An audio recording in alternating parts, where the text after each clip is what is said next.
2025 বৰ্ষৰ প্ৰথমটো দিনত এই শিক্ষকসকলৰ কথা অলপো মনত নপৰিলেনে তেওঁলোকৰ ল'ৰা ছোৱালী কেনেদৰে জীৱন অতিবাহিত কৰিছে শিক্ষকসকলে কেনেদৰে অতিবাহিত কৰিছে তেওঁলোকক এটা আশাৰ ৰেঙনি দিবলৈ আপোনাৰ 25 চনৰ প্ৰথম দিনটোত বাৰু মনত নপৰিলেনে এই কৰ্মৰাজিৰ ভিতৰত শিক্ষকসকলৰ কাৰণে কৰণীয় একো নাই নি আপোনাৰ কৰ্মৰাজিত নমস্কাৰ গ্ৰহণ কৰিব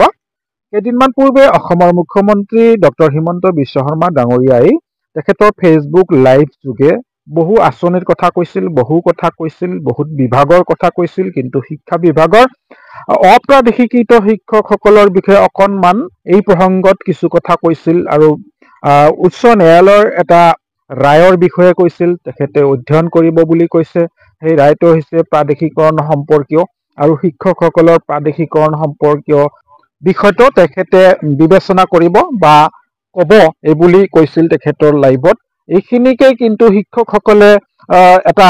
আশাৰ এটা সঞ্চাৰ ঘটিছিল শিক্ষকসকলৰ মাজত আৰু সেই আশালৈ তেখেতসকলে কিন্তু উৎফুল্লিত হৈছিল এই কথাখিনি যিহেতুকে মুখ্যমন্ত্ৰীৰ মুখেৰে ইমান দিন কোনো কথা ওলোৱা নাছিল আৰু সিদিনাখন লাইভ যোগে তেখেতে নিজেই কৈছে এতিয়া কথা হল ইংৰাজী নৱবৰ্ষৰ প্ৰথমটো দিনতেই তেখেতে জ্যেষ্ঠ সাংবাদিকসকলক মাতি এটা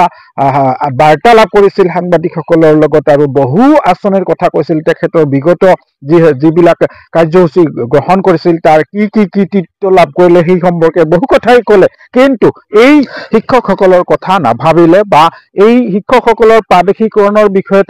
তেখেতৰ মুখেৰে কোনো কথা নকলে যি কি নহওক আৰু দীঘলীয়া কৰিব নোখোজো এই বিষয়টোৰ ওপৰত কংগ্ৰেছৰ মুখপাত্ৰ পলাশী দাসে কি ক'লে এই ভিডিঅ'টোত আহকচোন চাওঁ একেলগে যদি আপুনি চেনেলটোত প্ৰথম হৈ আছে তেন্তে সাবস্ক্ৰাইব এটা কৰি দিবলৈ পাহৰি নাযাব নতুন বৰ্ষত মুখ্যমন্ত্ৰী ডাঙৰীয়াই বাৰ্তালাপ কৰিছিলে সাংবাদিকসকলৰ লগত বিভিন্ন বিষয়ৰ ওপৰত বাৰ্তালাপ কৰিছিলে কিন্তু দুখৰ বিষয় যে তাত আমাৰ শিক্ষামন্ত্ৰী ৰণোজ পেগু ডাঙৰীয়া উপস্থিত আছিল বিভিন্ন মন্ত্ৰীসকল সেই বাৰ্তালাপত উপস্থিত আছিল মুখ্যমন্ত্ৰী ডাঙৰীয়াৰ লগত গুৰুত্বপূৰ্ণ কথা এইটোৱে যে টিউটৰসকল বা অপ্ৰাদেশিকৃত শিক্ষকসকলৰ লগত কোন ধৰণৰ আলোচনা নকৰিলে আৰু এই বাৰ্তাত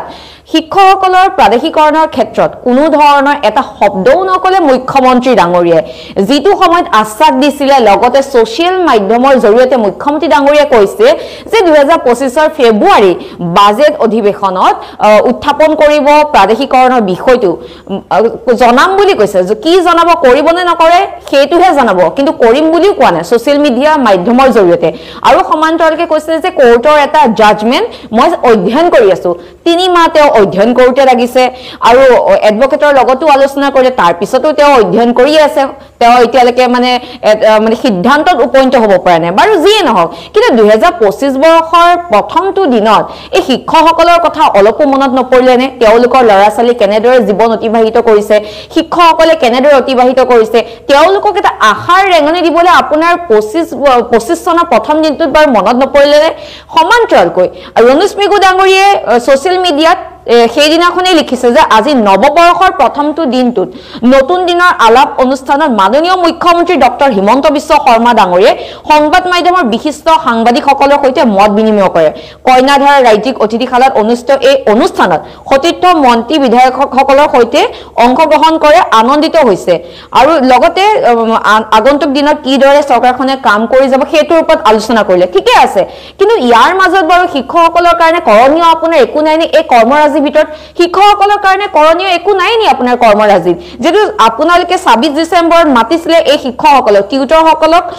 শিক্ষামন্ত্ৰীয়ে মাতি নিছিলে আৰু মাতি নি পেলাই তেওঁলোকৰ লগত আলোচনা কৈছিলে যে আপোনালোকৰ যিটো সমস্যা আছে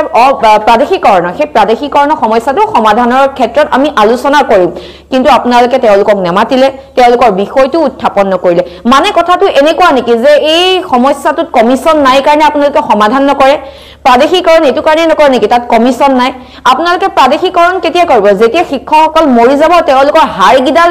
মানে খান্দি পেলাই উলিয়ানি এই হাড় গিডালক আপোনালোকে প্ৰাদেশিকৰণ কৰিব নেকি আজি দুখ লাগিছে শিক্ষক সমাজে দুখ কৰিছে কাৰণ তেওঁলোকৰ বিষয়টো আপোনালোকে উত্থাপন নকৰিলে আপুনি কৈছিলে যে জলি জলি পোহৰ কৰিব লাগে অসমখনক কিন্তু জুনে জলি জলি আমাক সকলোকে আগবঢ়ালে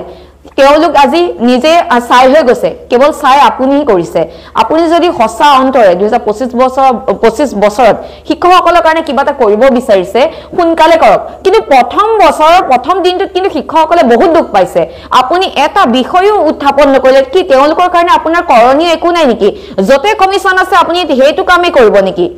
এনেকুৱাটো নহয় কাৰণ শিক্ষকসকল কিয় এলাগি কৰিছে শিক্ষকসকলৰ কি মানে কোনো মৰ্যাদা নাই নেকি আপুনি বাৰু তেওঁলোকক সন্মান নকৰে মাল বুলি সম্বোধন কৰে শিক্ষক দিৱসটো তুলনি বিয়াৰ লগত তুলনা কৰে তেওঁলোকক বেনিফিচিয়াৰী বুলি কয়